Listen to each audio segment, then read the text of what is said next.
PGA Nation, we are back and we are looking for some medals this week. I am stoked for the Olympics.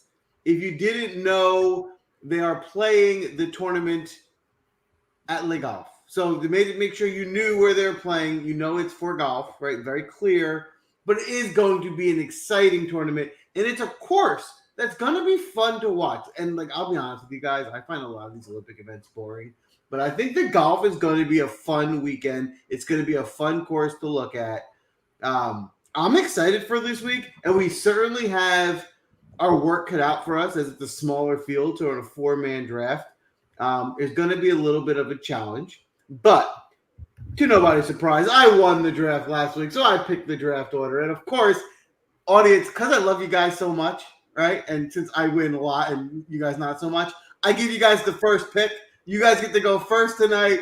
Hopefully, you guys got a chance to come home with a medal at the Olympics. I'm thinking something silver or bronze for you guys would look nice next to my gold medal that I will be shining next week. Spence, how you doing tonight? I'm doing well, Joel. I've given this answer in podcasts and articles this week. We talk about this quite frequently when we get these condensed fields, no cut tournaments. All the ownership tends to gravitate to similar areas. And what I love so much about this show is there are going to be steals. There's only 60 players. You're going to have to be forced to deviate away from what your optimal path would probably be in a lot of these spots. And just naturally by doing that, it's going to put all of us in a position from whether it's game theory or roster construction or whatever it is, you're going to get unique builds based off of all of that. So I'm excited to do the show. I tend to think that this Olympics setup without the course that we have, we can talk about the course in a second. There is a very intriguing route to be taken this week. So I'm excited to talk about some of that information. I'm excited to hear your course breakdown shortly because this is definitely going to be an interesting one for us. David, how are you doing tonight? I'm good, man. I'm good. Obviously, we're coming off an absolutely massive week over at Win Daily Sports because within my selections, we had Johnny Vegas, 80-1, another winner, which caps an insane 5-week stretch in terms of our selections. Over the last 5 weeks, the return on investment has been plus 117%. We had 1-2 at the Rocket Mortgage. We obviously nearly won at 3 different tournaments one week with the Scottish Open ISCO Championship. We did hit the winner at the Live Andalusia with Sergio Garcia at 15-1. We had 2 in the playoff out of 5 golfers at the ISCO, and then Ludwig blew the lead in the final round of the Scottish, but that was still an absolutely mental week. And then the Open Championship, our most profitable week of the year. And then last week, obviously, Johnny Vegas capping off the run at 80-1. So the hot streak absolutely continues. Unfortunately, in terms of the PGA Draft Cast, Joel, obviously I got the win at the Open Championship. I'd finished runner-up the last 5 weeks on the draft show before that. And then last week, again, I resumed my usual position of the silver medal, coming in runner-up again. I had 4 players within the top 19, and one of those was Cam Davis, who was actually 9th until we double bogeyed the last. And that included Kurt Kitayama and 6 who played very well, Taylor Pendrith in there too. But yeah, unfortunately, you took Johnny Vegas and stole him from me, who I really wanted. And it was as simple as if I'd taken Johnny Vegas instead of EVR, which really in hindsight, I knew Vegas would be on your radar. And he was a golfer I really wanted on my squad, especially because of his approach play from 175 to 200 yards, which was very, very important there. But yeah, that was the difference between you and I last week. So congrats on your win. Congrats on setting the draft order. Very pleased to see I'm not in the dreaded 3rd draft position, but hopefully we can go for gold this week and keep the hot streak. I said to everybody last week on the show, we've got 50% off promo at Win Daily. It's $7.50 a week. Now, we had an 80-1 winner last week. If you're not paying $7.50 a week for the amount of return that you've had on your investment, I don't know what's wrong with you. Sign up is right. Now, Spence is going to get into the course breakdown in a minute, but the one thing I wanted to highlight before we get into it is this week is going to be a lot more about strategy in building your lineup than normal, right? It's a smaller field than we typically would see. and the pricing is unique, right? You have that heavy pricing up top with Xander and Scotty that you would have, but there's no 5K range. So how you build, getting unique with ownership, that is going to be the play in winning a big tournament this week. More so than normal, it's not just about picking golfers, it's being creative and getting a competitive lineup in a big tournament. But the most important thing is understanding what type of golfers fit the profile for this course. Spence, enlighten us. What are you looking for at LA Golf? We see this venue featured yearly on the DP World Tour when it hosts the Open de France. You're also going to remember the name when you saw it front and center in 2018 when the USA Ryder Cup team took their best shot at Europe. They failed. They ended up losing 17.5 to 10.5. Relatively smooth sailing final day. Like, I broke down that Ryder Cup extensively that season. You know, this is a very easy answer depending on who the home country is every single go around. When it's held on American soil, the USA pushes all the chips in for distance with the driver. Europe's always going to be the opposite of you remove driver completely from play. We see that from this course, 7,183 yards, tactical venue that's going to accentuate precision in all avenues of the answer because of the water and the rough that's going to come into play. This isn't going to be as thick of rough. There's multiple tiers to the rough. The Ryder Cup is always going to be the overblown accentuation of Europe pushing the chips in their favor in that regard. But I want people to think of some combination of Florida golf, mix it with your links, and then add in the French connections. That's kind of what we should expect that week. I think the most challenging part is, and David and I even talked about this 2 weeks ago when we were off air, there is a very conflicting and challenging way to build a model for this tournament. So when you look at what's being asked, whether it's a tournament with a cut or a tournament that doesn't have a cut, whether it's a tournament with 156 players or a tournament with 60 players, most of these golf tournaments are going to present this very straightforward blueprint of what's being asked. You're going to play the opening 2 rounds to make the weekend. You're going to get more or less aggressive from there. You know, players that are the high-end golfers are going to play to win. Some of these other names are going to try to get a paycheck. What is going to make this so challenging is you get a plotter setup here where it's highly volatile with the water, but anything that does not come first, second, or third ends up being a loss. There's no money prize here. You're not getting paid unless you win a medal from your country, and that's going to be a very insubstantial total. Like, US pays $37,500 for a gold medal. That's the worst result that Scotty Scheffler would have had the entire year. He's here for the gold medal. It's going to be challenging based off of that a little bit just because of the volatility of the course mixed with like the high-end nature of having to produce, but water is going to play a factor. I added a great importance in my model for finding fairways. I did want to find opportunities created. So I do want birdie makers at the end of the day too. And that's a very differing outlook from what you would normally expect here, just because of that high-end nature of needing to come first, second, or third that I keep mentioning. Great course breakdown as always, Spence. Obviously, Joel's WD was a shame because you and I have made a pact that when he does withdraw in the middle of a draft, if he's due to make a pick, that you and I get to make a selection. So that's a shame because I guess Gaganjit Buller remains on the board because he would probably give him to Joel should he WD. But just to back off what you broke down, I think that's a really interesting point to bring up is the aggressive nature that golfers need to bring this week. Like, fourth place means absolutely nothing, whereas usually there's FedEx points on the line. There's a lot of money on the line, and the difference between fourth and 10th makes a huge difference, whereas at an event like this, fourth means absolutely nothing and third means absolutely everything. So I do think that's a really intriguing point. And look, just to touch very briefly on, obviously I covered the DP World Tour very extensively. It's one of the benefits of being over at Win Daily is that we have both coverage of PGA Tour and the DP World Tour. But I do want to point out one really interesting course comp that you can give for Le Golf National, and that's the Celtic Manor, which was the host of a Ryder Cup previously, and it's another stadium course. And if you go through the correlation between this golf course and Le Golf National, it's uncanny the amount of crossover there is between these two leaderboards. So if you look at golfers like Graham McDowell, Alex Noren, Tongchai JD, they all won on both of those golf courses. But then golfers like Tommy Fleetwood finished second there before winning the Open de France. And then Thomas Peters had a third at both venues. But then it also extends to golfers like way down in terms of the pecking order of their renown within the game. So golfers like Peter Uihlein, Richard Sterney, they finished runner-up at both of those golf courses. Nicholas Colsaert had a 4th and 12th in his only 2 starts at Celtic Manor before winning the Open de France. So there's tons of crossover with this one event, and it's another Ryder Cup stadium course with a ton of order in play. So if you are diving down the board, you can find yourself in that 6K range, which you might have to do if you're going for some of those top guys. Look at some of that DP World Tour form on the Celtic Manor. It's a really sneaky one, and one that I promise you not many people are going to be talking about this week. It was a really good point. Just to touch on quickly, you saying it's kind of being everyone shooting for the top. Like if you don't win, like what's the point? In the wise words of Reese Bobby, if you're not first, you're last.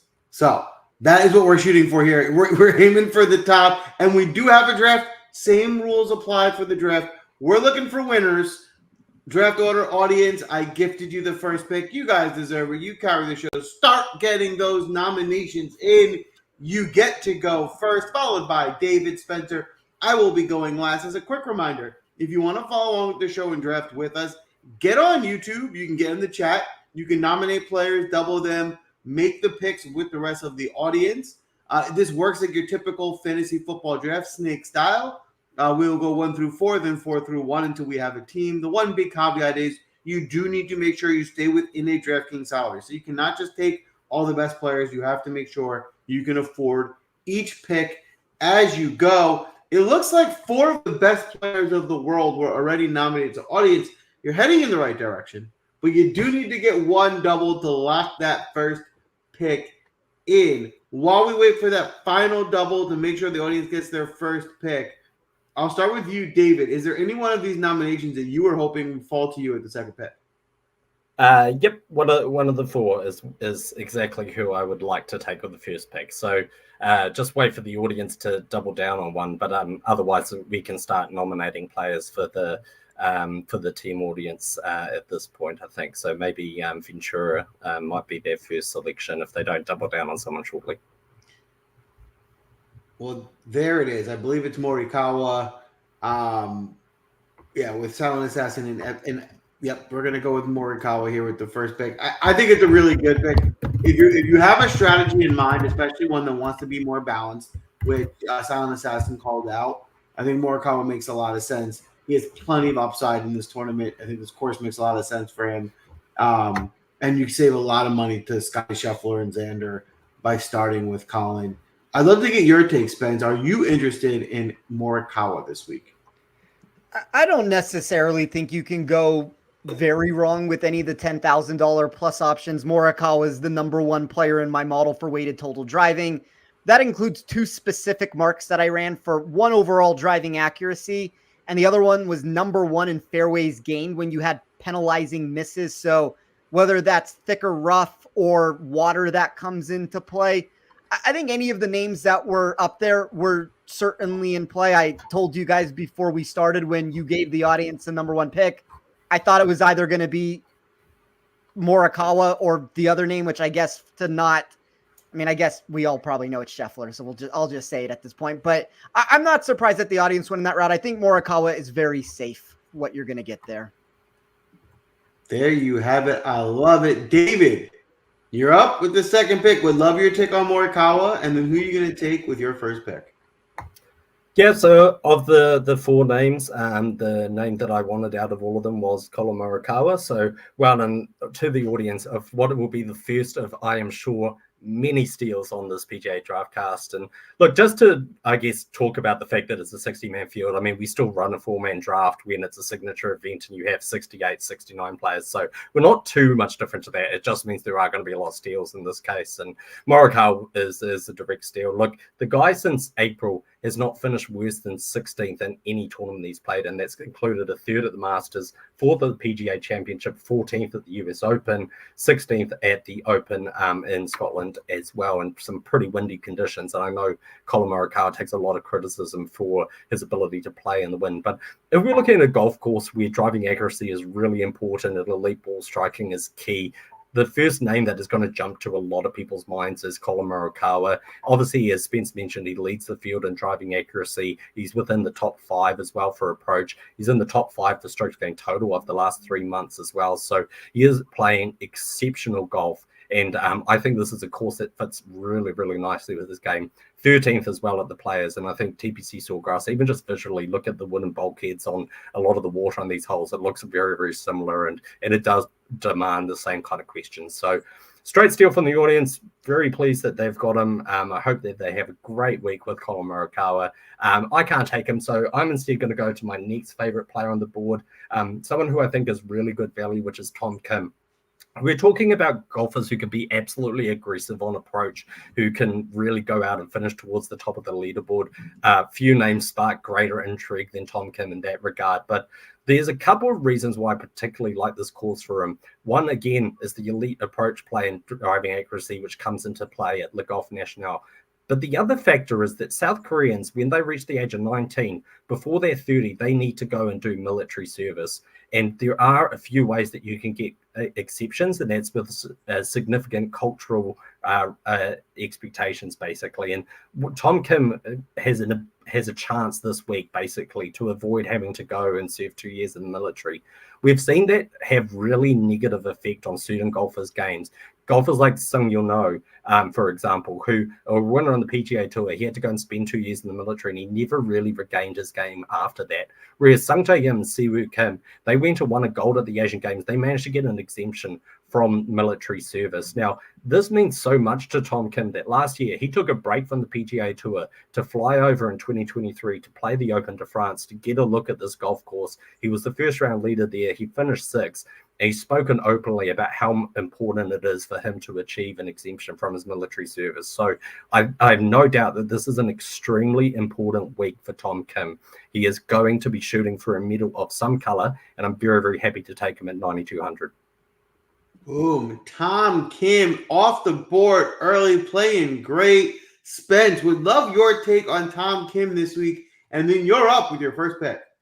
Well, I take some offense with what David said with Sung Yul No. That's a former 101 pick of this draft when I took him. So let's not disrespect the legend that is Sung Yul No there. I think it's a very similar answer, though, that I gave for Morikawa. It's two players that are very safe, that are going to find a lot of fairways. Tom Kim has experience at this course where there's a lot of people that do not. That is going to play a factor here. This is not just your like week in, week out course. And having that experience with Tom Kim's skill set certainly makes sense. There's a reason why he's one of the most heavily picked players, both in DFS and betting. I think a lot of people are seeing the same thing with him.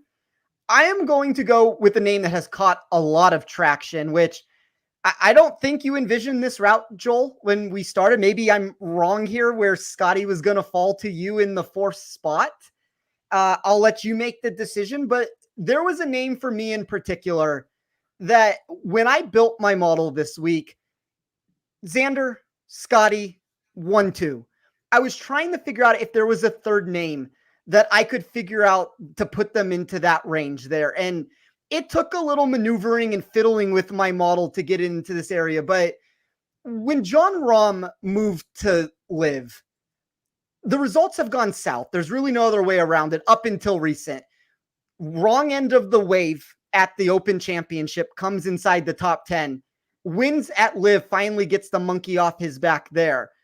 The one thing in my model that was holding it back from pushing him further up the board was some of the weighted total driving that I had for the course.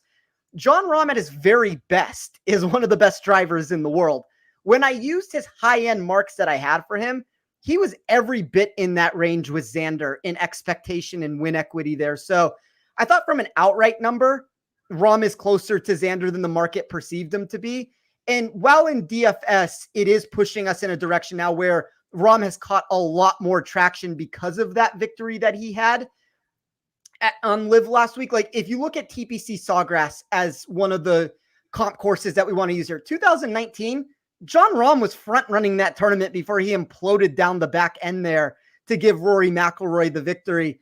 I think Rahm is finally putting the pieces back together again. And from an outright bet at 11-1, I thought that was the best value on the board. Ownership wise here, there's a little bit less intrigue, but I thought for single entry sort of contest, I'm going to be all in on Jon Rahm this week. I am shocked how this draft has started.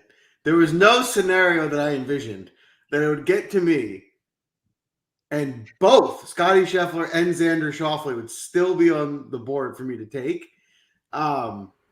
Listen, all the reasons you said, I like Jon Rahm too. I think Jon Rahm's going to play really well this week at 10-7. I think he makes a lot of sense. But to give me, in an Olympic draft with only 60 golfers, both of the two best players in the world, even though it's going to be really hard to build the rest of my lineup, I don't care. Give me Xander, give me Scheffler. That's how we'll start if you're going to let me. And I'll figure out the rest of the draft as we go. But in a small field, they give me by far the two best players to start my team. That's too good to be true. I'm going to have to start there.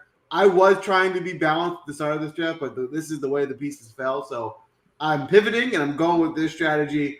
I don't need to spend too long about why I'm picking Scotty Scheffler and Xander Schauffele. I think we all know those are two of the best golfers in the world. I will ask, I'll start with you, David, any reason why you wouldn't play Scotty or Xander?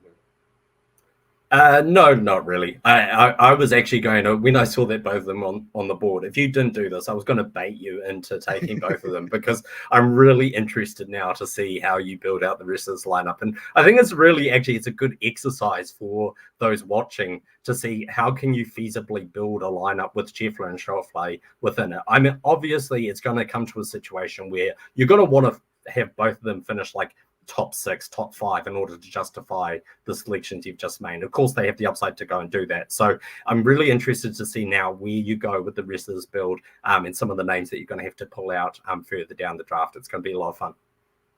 I agree. And yes, because I did this, I am not going to be able to get my boy. I won't say who it is, but we all know it. I draft him every week. So who will be able to steal him? Spence, you got Rahm. You got your second pick here. Who are you looking to take next?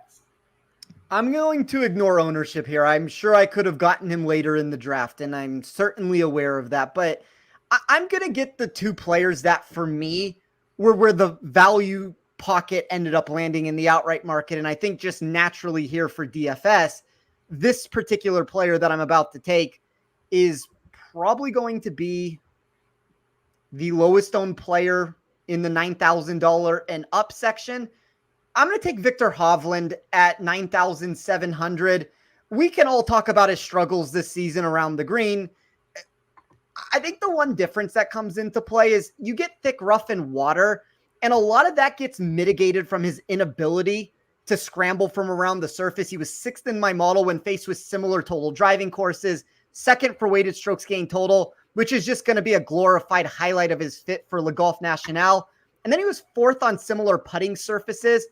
I view this in a very similar outlook to what we got at the PGA Championship a few months ago. I was higher on him than market consensus there when he drifted out to 50-1. Not going to necessarily get as good of a price here in the outright market this go around, but I saw 35-1. I know I keep giving a lot of betting answers for a DFS show, but I thought he was one of the better values on the board when he went there. And I'm going to bet on the upside of Hovland drifting too far into a range where nobody wants to play him. And that for me just allows me to get different with whatever I decide to do with the rest of my build. So I'll let it play out however it does, but I think just naturally by taking Hovland in this spot, it just is going to differentiate my build. Viktor Hovland. I think it's a good sneaky pick here. Hovland and Rahm, interesting start. David, would love your take. Are you interested in Viktor Hovland this week? I do think he's an intriguing name because, as Spence mentioned, if you're missing greens here, more often than not, you're going to be wet and you're going to be taking a penalty stroke. And so that kind of mitigates some of the reliance on around the green game for a lot of these golfers because, frankly, in many situations, you're either going to find yourself in a dribble position in the bunker or you're going to be taking a penalty if you're finding water. My concern comes, I mean, he's obviously lost on approach his last 2 starts. Those were both links courses, so you can maybe make that kind of argument of that demands a kind of different style of approach to many of these PGA Tour golf courses. The course should be a little bit softer. There has been a substantial amount of rain in Paris recently, and if you're going to draw links to the players, well, in the last 3 years, Viktor Hovland has had a 9th and a 3rd at that golf course as well. So I think he's an intriguing name, definitely in terms of the leverage that you're going to get because his ownership is very, very low. There you have it. David, you're up with your second pick. Who are you looking to add to your roster with Tom Kim? Yeah, so I'm going to go and take a golfer who's got a supreme record at the Players' Championship, TPC Sawgrass, that I just mentioned, and hasn't won it, but has had many an opportunity, and that's Hideki Matsuyama. Again, if we're talking upside, elite approach play, driving accuracy, Hideki ticks all those boxes. He's got multiple top 10s at the Players, including the last 2 years. He's finished 5th and 6th there. Obviously in 2020 as well, he broke the course record in that opening round, 63. That was the tournament that got canned very shortly afterwards with COVID. It's first arriving on the scene. So he has a lot of correlations for me. Obviously, Japan is a nation with a lot of pride, especially when it comes to something like the Olympics. I think that he is very capable of going out and performing well this week. And I think that he is good value at the price in that 8K range. I love me some Hideki. I definitely had my eye on him as well for this week. I think it's a good pick. Certainly executing the balance strategy here. Audience, you got 2 in a row. It looks like some nominations are in, but we're going to need 2. So keep the nominations coming. Let's double and lock those picks in. While we wait, Spence, would love your take on Hideki for this week. I want everybody to look at the first 3 lineups that have been built. Like, those are very unique builds. And that's kind of what this show is going to just push everybody towards here. Like, I don't think most people think, let's start with Scotty and Xander. But when you do that, it's going to be an interesting exercise, as David talked about here, to where let's see how that lineup ends up rounding out. I think there's a lot of value down beneath that we can talk about. Rahm Hovland give you a contrarian nature there. I think what Hideki ends up doing, and I see his ownership dropping by the second right now, there's going to be some natural leverage that's going to come into play. I have him at 12% right now. It might end up climbing a little bit more than that, but like literally every single time that I've rebuilt my model with it and re-updated the totals, Hideki keeps falling. So it's just, there are 3 lineups so far that are going to be uniquely different just based off of how this draft has started. Absolutely. I think it's a really good point. And I think that's what we were saying in the beginning. And how you build your team this week is going to be critical in your ability to find success. Audience, good job locking those 2 picks in. It will be Alex Noren and Corey Connors. 2 value picks this week that I think are solid picks. I think it's a really nice start to the audience team. Both guys, I think, have high floors with some decent upside, leaving you with plenty of money left to spend. Would love to get your feedback, Spence. Are you on Noren and Connors? Their first 3 picks are 3 of the top 10 overall players in my model. I mean, ownership is always the name of the game at the end of the day, but I have nothing negative to say about any of the first 3 picks that the audience has done so far. All right. Well, David, I'd love to hear from you. Are you interested in Alex Noren, Corey Connors, and then you're up with your 3rd pick? David, you're on mute. Let's unmute ourselves and keep it professional around here. Very interested in both of them. Actually, Morikawa and Connors were in the first lineup that I kind of built for this draft cast. That I would have liked to have them both on my team. Once Morikawa got stolen, the next route I was going to go down included Noren. So technically it's 3 straight steals from the audience on my lineup. They're really kicking me in the guts this week. But Noren's obviously got great course history. He's obviously a winner here. But then you think about a golfer like Alex Noren, who isn't necessarily like, he's had a very solid season, but he's not a standout on the PGA Tour. But his record at the Players at TPC Sawgrass is really eye-catching. Obviously, he's had a 10th, 17th, and a 19th there previously. Then at the Honda Classic, he's finished 5th and 9th the last 2. I think that's a very good predictor of major championship-style golf. Very tough golf courses, especially off the tee. Ton of water in play. Kind of keeps that Florida link going as well. So I think he's a really interesting option.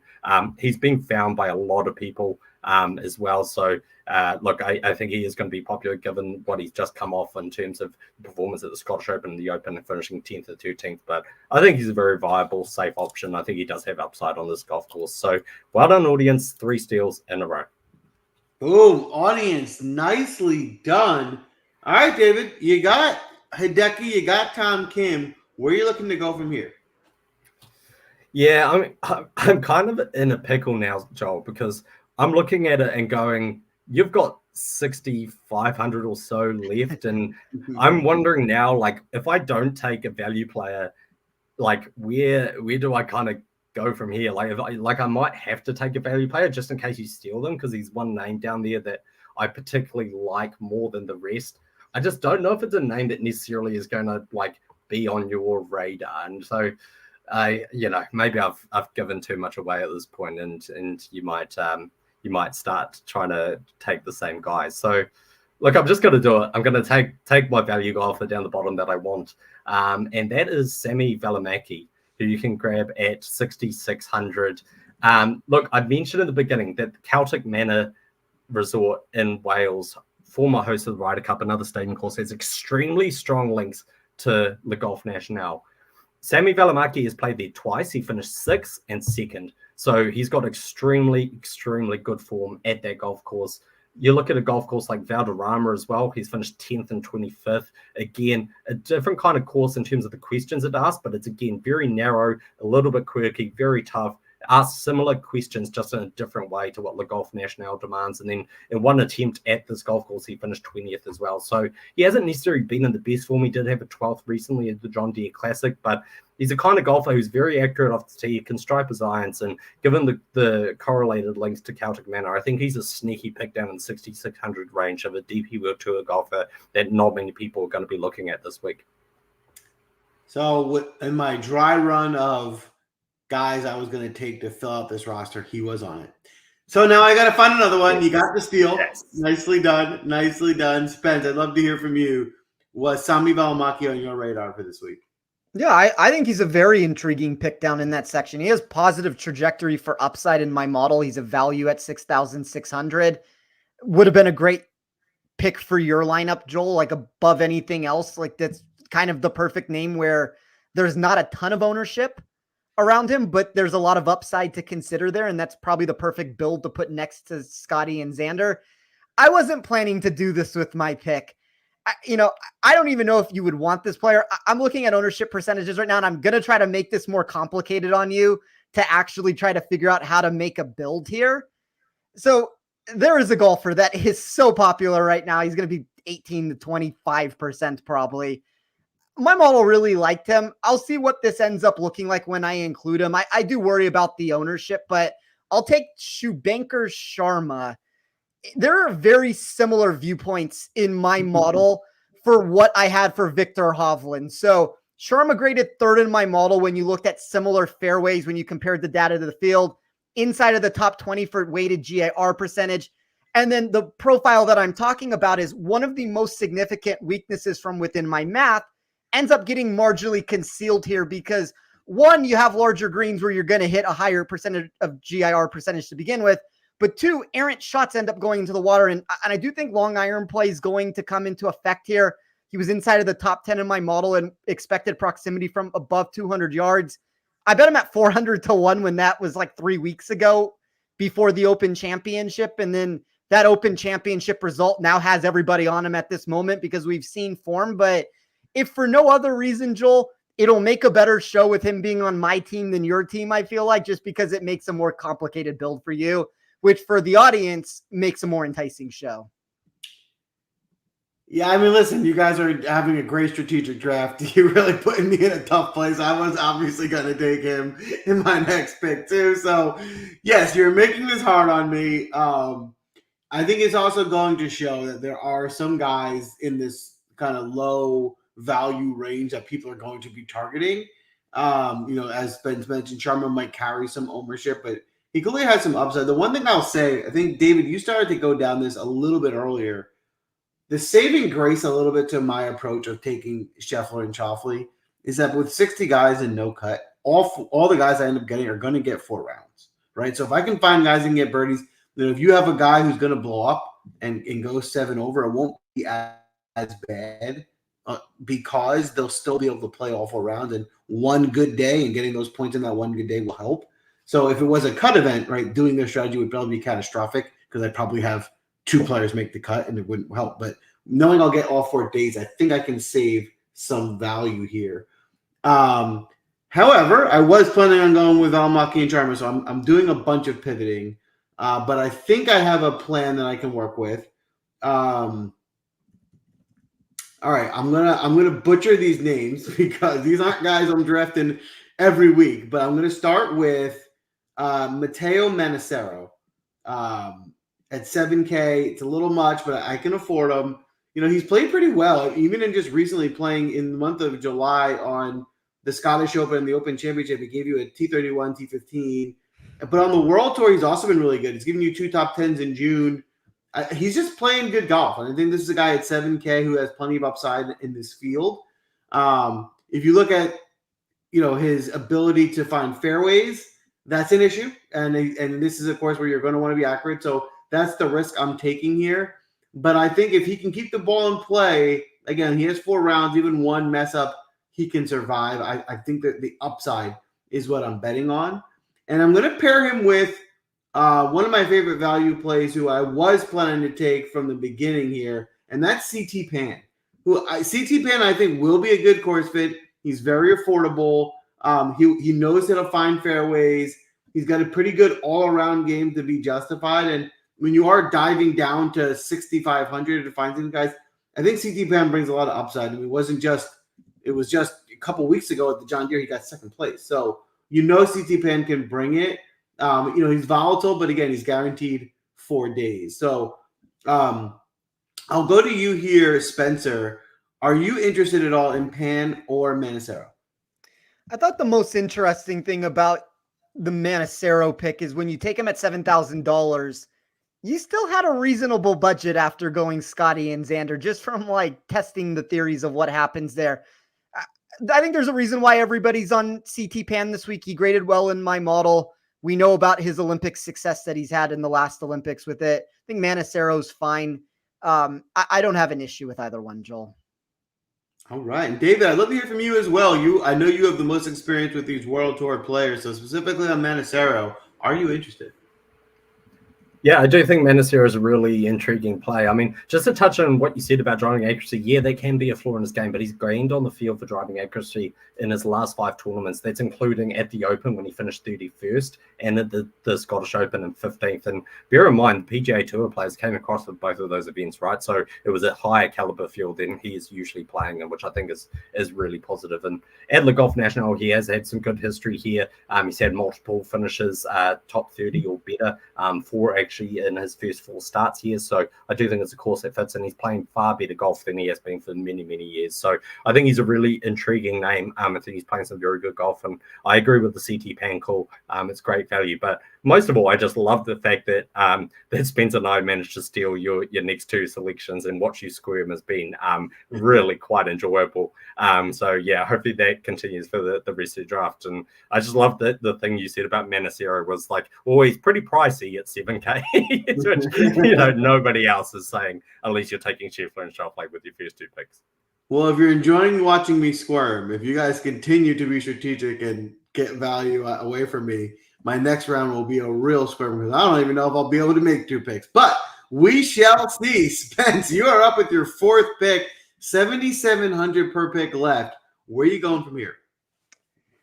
There's still ways to go about this. I'm not going to do it. I was trying to figure out, and I'm not trying to make a build, Joel, that puts you in the most precarious position as possible. I have a guess of who you would take next, and I guess we can discuss it when we get down into this area. But I'll go with somebody that when this week started, I didn't necessarily expect to be so enticed by them because of the recent form that we've gotten. And even if you look last week, they came inside the top 25, but it was a very standard course where that player is inside of the top 10 every single year where they play that event.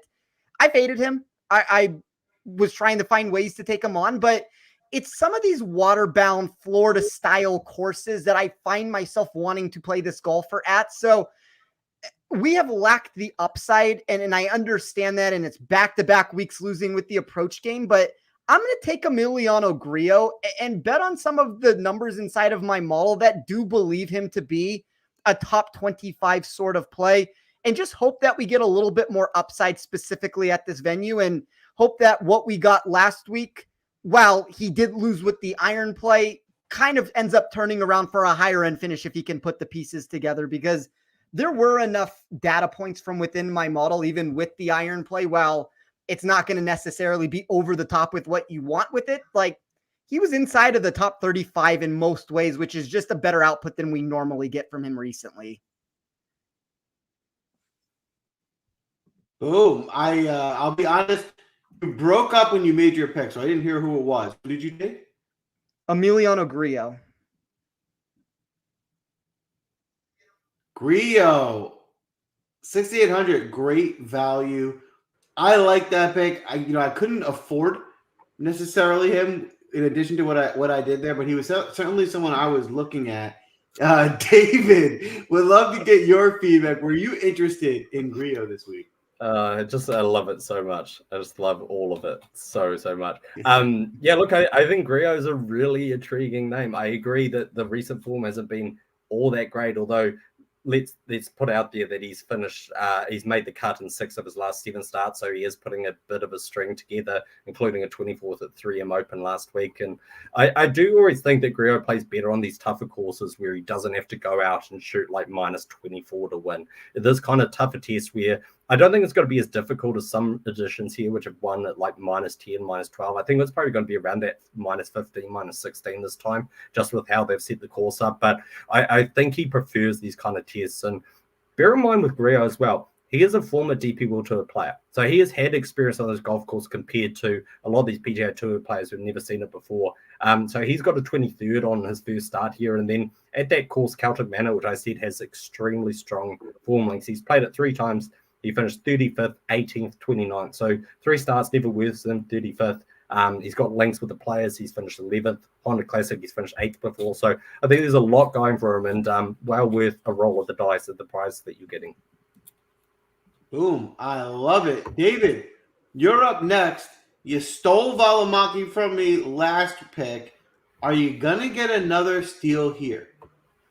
I mean, it would completely ruin my draft, but I'm so certain that I know one of the golfers that you're going to take that I'm extremely tempted to either take him or name him so that the audience can go and steal him from you. It's very, very tempting. I'm going to play the nice guy. I'm going to just stick to my game, build my draft, give Joel a little bit of a break here because we have been pretty harsh on him on this draft so far, which he deserves as the champ, let's face it. But, so I'm going to go take Torbjorn Olesen, who recently has not displayed the greatest of form. If anything, we can at least say that he's made 3 of his most recent cuts. That's included at the Open and in the Scottish Open as well. But let's look at what he's been able to do on the DP World Tour, because I think that's what's most intriguing. On this golf course specifically, he has a 2nd, a 3rd, a 20th, and a 10th previously within his history. Valderrama, I said, is very, very correlated in terms of what this golf course asks. He's finished 19th, 48th, 20th, 21st there.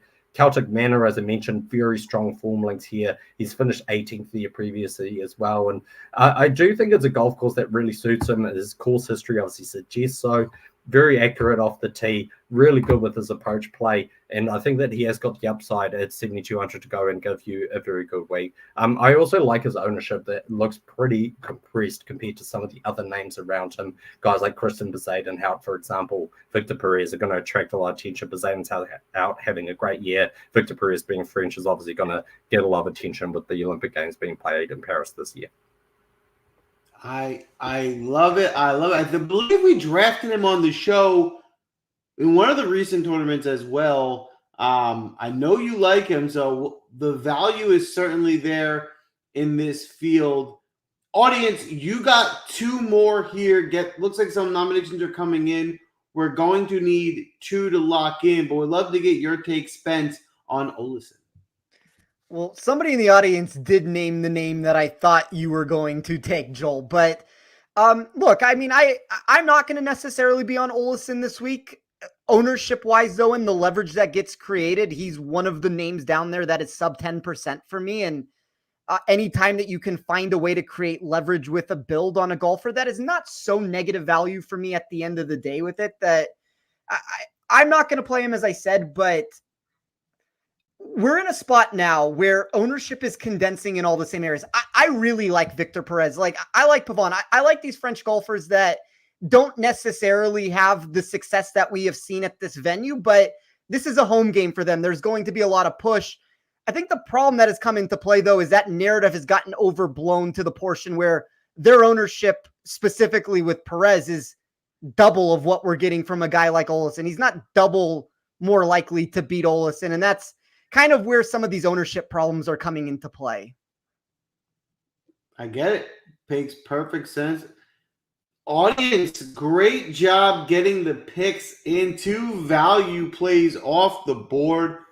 Guido Migliozzi and Schmid at 6,400. Not a steal. Was not who I was going to take. I may have tipped my cap, but we will see.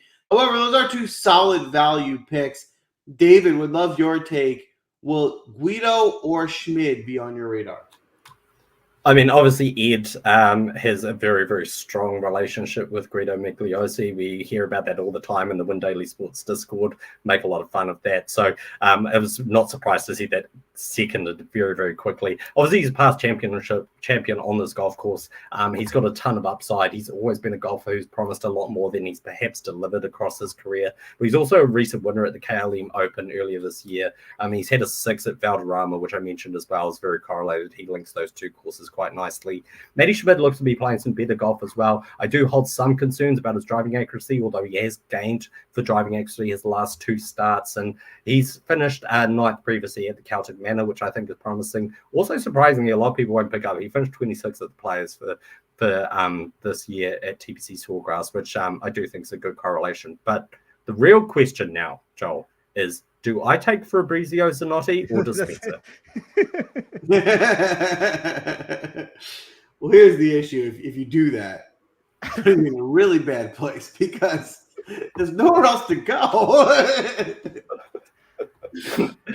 I think we've put Joel in a situation where he's actually going to beg for us not to take Zanotti, which I think is just quite satisfying and makes for great content. Look, I'm going to be kind. I'll see what Spence does. Spence tends to be quite kind on the Draftcast as well. I'm not going to take Zanotti because it doesn't suit the rest of my build. Although, I mean, if I did go Zanotti, I guess it would open up me going up to Aberg at the top, who we haven't talked about yet, is still on the board. So that is one option I could go. But I'm going to go and take Tommy Fleetwood at 9,500. And the side from Spence justifies that selection, which is fantastic. Look, I think that he's getting a lot lower ownership than he perhaps deserves here at 9,500. Obviously, coming off the back of being very, very popular at the Open, he missed the cut, but let's face it, the weather at Royal Troon was insanely bad. He got the wrong side of it. We can make some pretty clear arguments about the reason for his depressed output at that event. But he's a past winner on this golf course. He's finished second at Celtic Manor, as I previously mentioned. We look at courses like PGA National. He's finished 3rd and 4th there previously. The Players, he's finished 7th, 5th, and he's finished in the top 35 the last 3 years as well. So there's a lot of signs here that point to this being a very good course fit for Tommy Fleetwood. And one thing that I've kind of come to with my builds this week is, yes, aggression is going to be really important because players are going to want to go and get a medal, and finishing 4th means absolutely nothing, but finishing 3rd means a hell of a lot. But then someone like Tommy Fleetwood, who's just going to plod his way around this golf course and keep himself there or thereabouts, may suddenly actually find himself in a position to win while everyone else is firing at pins and perhaps making mistakes and finding water. And that's kind of that intriguing line where I think Tommy Fleetwood could be really sneaky. So very happy to be able to get him here in the 5th round at 9,500. And I think for me, possesses a lot of win equity that a lot of people are missing. Tommy Fleetwood, I saw Spence side. I will say, I will be surprised. And it looks like maybe Spence and David, you're the only, you really can't. Spence, you're the only option. I'm not even sure if it's possible. If Ludwig goes undrafted, I would be surprised in this draft. Spence, you're up. I saw your size, so I'd love to hear your take on Fleetwood, and then where you going with your 5th pick? I will say this, Joel. David taking Tommy Fleetwood probably took the chances of me taking Zanotti from I wasn't going to do it. It was probably 1% to Now I'm sitting here and I'm like 30% to actually pull the trigger with it.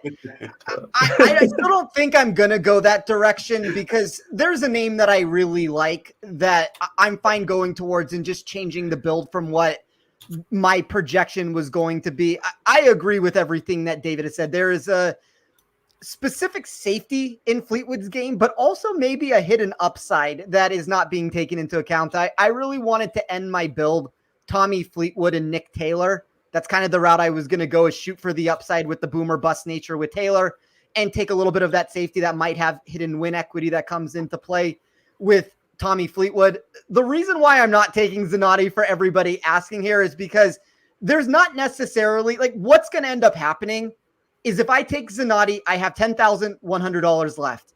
I don't necessarily want to take Shane Lowry. I'm okay taking Joaquin Niemann. I think that pick is fine. Kim is off the board. Fleetwood is off the board. Noren's off the board. Connors is off the board. Hideki's off the board. I'm going to end up taking the exact player that I'm going to take in that spot and leaving tons of money on the table. So I'll build this differently than I anticipated. I'm going to take a golfer for me that's inside of the top 12 of my build this week, inside of the top 10 for both expected strokes gained total and expected approach for this course. That is Sepp Straka. Sepp Straka. Listen, I think Sepp Straka makes a lot of sense this week. Before I started Scheffler-Schauffele, I was looking to get Straka into a more balanced approach. So on my radar for sure. David, would love your take on Sepp Straka for this week. Well, look, Spence, if it's any consolation, if I hadn't taken Tommy Fleetwood, it would have been Sepp Straka, and would have tried to get Tommy Fleetwood the other way around. So either way, we were kind of put into a spot here where we're going to be nice to Joel and end up trying to steal each other's picks instead, which, probably is an error in our judgment. We really should have just kicked Joel when he was down, as the audience was desperately baiting us to do. But look, I think Sepp Straka is an excellent selection this week. I really do. Like, he is accurate off the tee. It's really important, but you've got that extreme upside which comes with Sepp Straka. We all know that he possesses the ability to go out and shoot very, very low and absolutely fire at pins. He's crushing it on approach. He was second at the Open Championship recently. He's shown up at the signature events as well, 5th at the RBC Heritage, 8th at the Wells Fargo, 5th at the Charles Schwab, 5th at Memorial. And then we look at the courses where he's also won. Like, his record at PGA National is insanely good. He's won there. He's had a 5th there last couple of years. That was what drew us to him at the Open Championship previously as well, in terms of his increased output, because that course is a very good predictor of these major championship type tests. And then we look at TPC Sawgrass. He's finished 9th and 16th there in 2 of his last 3 years. So I think he is a really, really viable option for DFS this week. And I would not be surprised if suddenly Sepp Straka is finishing in the top 5 as in contention for medal conversations this week. Boom. I love it. I love it. Sepp Straka it is. Now, I got to – everyone knows what the first one is. Yes, it's Zanotti. He was the clear best value play in this price range. I've been going back and forth with a few guys on who I will take for the last spot. And what I ended up doing strategically, because I'm being honest with you, I've only heard of maybe half of these guys, maybe less. So I'm really kind of throwing darts here. But, there's a name here that just in the last 10 seconds struck a chord that I think I'm going to go take. And he's playing on the Korn Ferry Tour right now, and he's playing pretty well, and that's Chris Ventura. And we've seen him play on some PGA Tour events in the last couple of years. I mean, he's never been a great player, but he's been in these fields. He's on the Korn Ferry Tour now. And if you look at these Korn Ferry Tour results, he's giving you a T16 and a T24 and a T13 all in July. So that's recently, meaning he's getting you some decent finishes in what is, then the Korn Ferry Tour is not the best, but it's, it's competitive golf. He's playing well. I don't think this is probably the ideal course fit for him. He's a little bit wild off the tee, but I think he's got enough upside playing well right now where, again, he's guaranteed 4 days. If he can just score me some points and I can upside from my top pick, I think that's enough. I'll go to you on this one, David. We were talking about Zanotti. You guys knew I was going to take him. Would you play Ventura at all? I think that there's one name there, Joel, which I thought that you might take.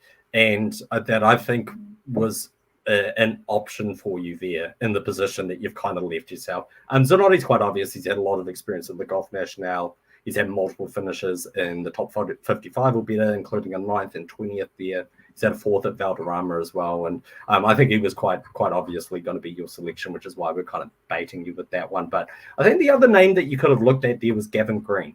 I think Gavin Green is a really viable option. He's gained on approach in 3 of his last 4 starts in quite a big way.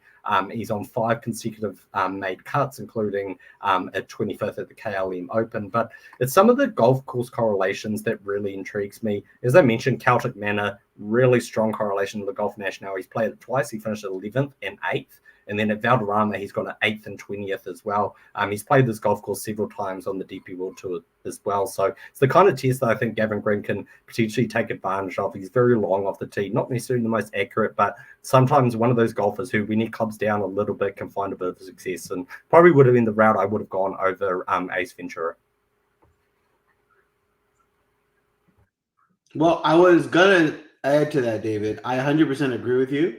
I would have liked Gavin Green as well, but I can't afford him because he costs too much, and I wouldn't have been able to fit him in my lineup. So I had to get even cheaper, and that's how I landed on the draft.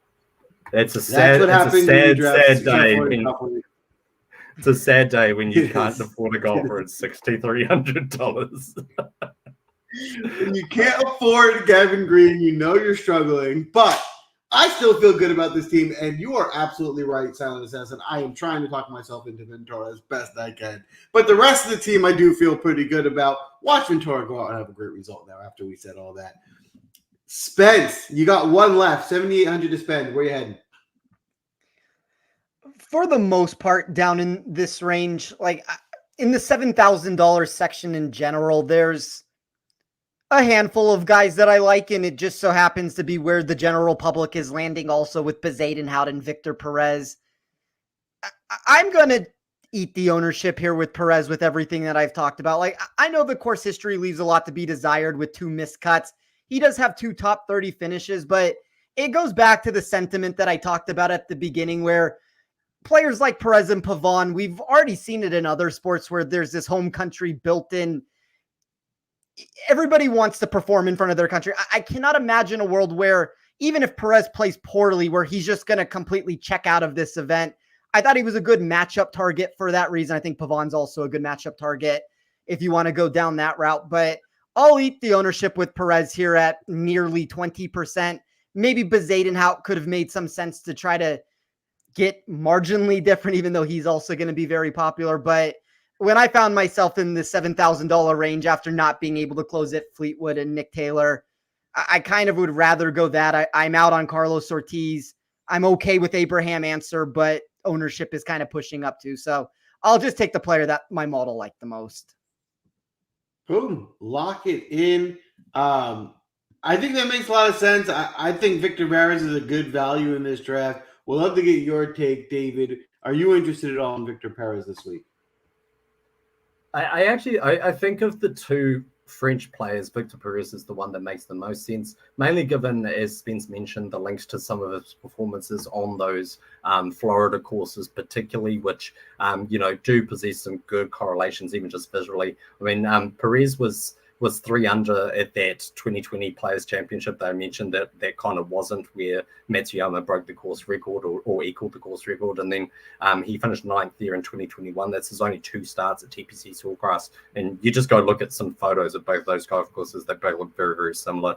Then at the Cognizant Classic, he's played there once. He finished 16th. He's obviously had previous experience finishing here, including a 16th and a 30th. So I do think he's viable, especially off the back of a 10th at the Scottish Open recently. Looks to be in some better form. My question with both Perez and Pavon becomes, do their ownership swing in such a way, because it's played in France, that a lot of players suddenly go, I'm going to play the French players, and like, yes, we do expect an increased output from players when they're playing in their home nation. There's a lot of pride on the line. We've seen that at a lot of other medal events outside of golf where French athletes have overperformed compared to expectation just based on being local. But the question comes, does the ownership kind of swing that way as well? So of the 2 French players available, Perez would have been the preference for me over Pavon, so I think that Spence has gone the right route into that way. I did like Answer as well, who Spencer mentioned was an interesting option, which, is intriguing because he's not been great on live, but his game seems to sit well for what Le Golf National would demand. There you have it. David, you got your last pick here, 8,700 to spend. How are you rounding out your squad? Yeah, I mean, look, would have liked to have taken Sepp Striker here. Would have been a really interesting way for me to round out this lineup. Obviously, that's not an option anymore. We did know there'd be a lot of steals on this show. Little did we know that steals would be players like Sami Välimäki and Shivanka Sharma from Joel, but that's how it's played out. Look, I did really consider Thomas Dietrich here. I think he has a lot of safety. As I mentioned, Celtic Manor, he's finished 2nd and 12th in 2 tries there. Here, he's had a record of 25th, miscut 16th, 8th, 35th. So a lot of good correlation for Dietrich. And he has been playing some better golf, including 14th at the US Open recently. So I think it's viable. But instead, I'm going to go with Matthew Fitzpatrick. Look, he's a winner at Valderrama, as I mentioned, a lot of correlation to what this golf course demands of you. 26th and 27th in previous appearances here. And he's had multiple starts at this event, which I do think is a strength. But then you look at what he's done at TPC Sawgrass, and he's finished 9th and 5th there in his last 4 years. So he's got 2 very high finishes at an elite field. And in terms of his driving accuracy within this field as well, I think that's what's kind of swung me to Fitzpatrick as his final choice. He's 12th over the last 6 months in this field for driving accuracy, 33rd on approach, 18th for strokes gained total, and 7th for putting. So he's going to make some putts when you need him to at the end of the day. And I do think he has the upside to go and finish top 10 again. Sort of similar pick to Fleetwood. I just realized I've taken both of Team GB here, so go the Brits. But look, similar to Fleetwood, I think he can plot his way around this golf course and maybe just suddenly find himself in contention while others are absolutely firing at pins here. Matty Fitzpatty, it is the lock it in. Nice big audience. Great job getting your final pick in of Wyndham Clark. Rounding out your squad, I'll ask you, Spence, are you interested at all in Wyndham Clark this week? I'll put the Fitzpatrick and Wyndham Clark answer into like one lump sum answer here. So one of the things I look for in my model are, where are the spots that I am higher than public consensus? Essentially, where are my best leverage opportunities that I could find? The number one leverage opportunity that I had on the entire board was Matthew Fitzpatrick. So I like where David went with that pick. I'll talk about Fitzpatrick in a second of different ways that you can consider playing him when it won't be a first round leader play, but I'll deviate into a different sector for that. Fourth for me on that list, Hovland was third. No shock to anybody. Jason Day was second, whatever that is worth at this point in the eyes of everybody. But look, Clark is a boom or bust commodity. Anytime, and I've said this a million times just about different players, when you get this stigma attached to you that the form is bad or you shouldn't be on the team and this is Bryson's spot, and like nobody's going to want to play people like that. And I do think Wyndham ends up being sub 8%. So there is a boom or bust nature that comes into play. You look specifically at TPC Sawgrass. That was his tournament to win for a large portion of it. And I like the Wyndham Clark pick. I think you have to know what you're signing up for with his game right now, but high-end skill set that if he puts it together, I do think he has top 5 potential this week. Boom. Lock it in. That is a wrap for the draft tonight. Do us a favor. Hit the like button. Give us a follow. It goes a long way. I don't know what you're waiting for. If you haven't signed up for Win Daily yet, sign up. We have been on a heater. You will get that return on value pretty instantly. Before we get you out of here tonight, follow along all week. Let us know which team you think is going to win. As always, we will crown a champion and have a medal for this week, a gold medal presented at next week's draft. Before we get you out of here tonight, we do have our first round leader plays. We'll start with you, David. Who are you looking at in the first round leader market? Yeah, so look, interesting market in terms of first round leader, because despite only being a field of 60 golfers, they're still going off in 3 balls, which means there's basically no weather wedge whatsoever. Any tee time is kind of viable, and you can kind of just take the names that you want in terms of where they're sitting in the market. So I've got 3 selections this week. I've got Tom Kim at 28-1, Hideki Matsuyama at 33-1, and Sepp Striker at 33-1. All three players with massive upside. All three players have shown ability to peak in the first round. And for me, three selections that really match up what the Golf National is going to demand. So those three for me this week. And I think that's actually going to be the full extent of my card. So you're welcome, Will. Boom. There you have it. Spence, how about you? Who are you interested in the first round leader market? I'll give two matchups. If I have any first round leader plays, I'll put it into the round table that we all have together. But I talked about there being different ways to try to get exposure to Matthew Fitzpatrick. I bet Matthew Fitzpatrick at -120 over Minwoo Lee. The other play that I'll at least throw out there for anybody, and this number has moved since I've released it, but I took Abraham Answer -105 against Carlos Ortiz. I love it. I love it. I got three first round leader plays, and I got one overlapping with you, David. I think the value is too good on Hideki Matsuyama at 30-1. I think you said you even got 33. He feels too low for how good he is, so I'm going to bet the value with Hideki. My home run play, I am sticking with CT Pan at 65-1. I think he's got the upside to be able to get you a first round leader play. And my favorite, I just can't believe he was barely mentioned on this show. No, not drafted. Of course, I got to have some exposure to Ludwig Aubert. First round leader market, you can get him at, right now I'm looking on DraftKings at 18-1. That's a wrap for the draft this week. Again, this course should be challenging, but a lot of fun to watch. I think it's going to be a fun Olympics. Tune in. I wish you all the best of luck this week. Am I forgetting anything?